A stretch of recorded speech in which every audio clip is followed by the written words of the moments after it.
Family, મારા નવા બ્લોગમાં તમારું સ્વાગત છે.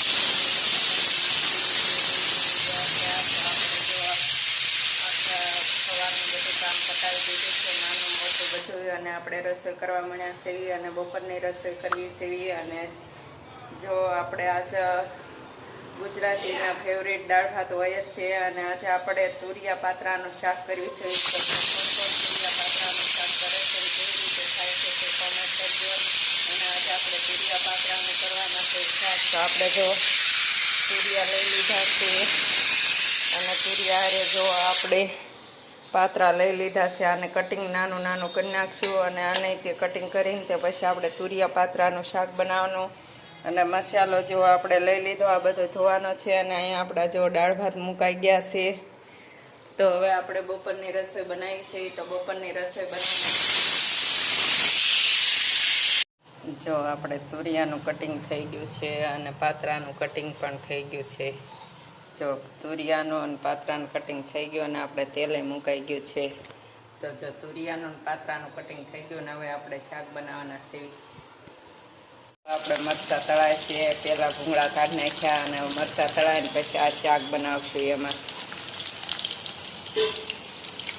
જો આપણે તુરિયા પાત્રાનું આવું કાંઈક શાક થયું છે. જો તુરિયા પાત્રાનું શાક છે. પછી જો આમાં દાળ ભાત છે, આમાં દાળ છે, અને મરચાં, અને ગરમ ગરમ રોટલી. જો આપણે તુરિયા પાત્રાનું શાક, દાળ ભાત, અને મરચાં, અને રોટલી, અને ભૂંગળા આપણે ગુજરાતીનો ફેવરેટ બધી વસ્તુ છે. તો જલ્દીથી ખાઈ લઈએ. કેવું સરસ મીઠું બન્યું છે, અને બપોરનું આપણને ભૂખે બહુ લાગી ગઈ છે. જો મસ્ત મજાનું લઈ લીધું છે, મરચાં, અને ભૂંગળા, અને છાશ, અને જો રોટલી. તો હવે જમી લેવી આપણે.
માતાજી મેલડીમાં આવ્યા હવે તાળી વગર મારી મેલડી આવે છે બાપુ ઘડીક નો શકી ઓનલી ફોર મેલડી આવે છે માતાજી હા મારું ભાવનગર હા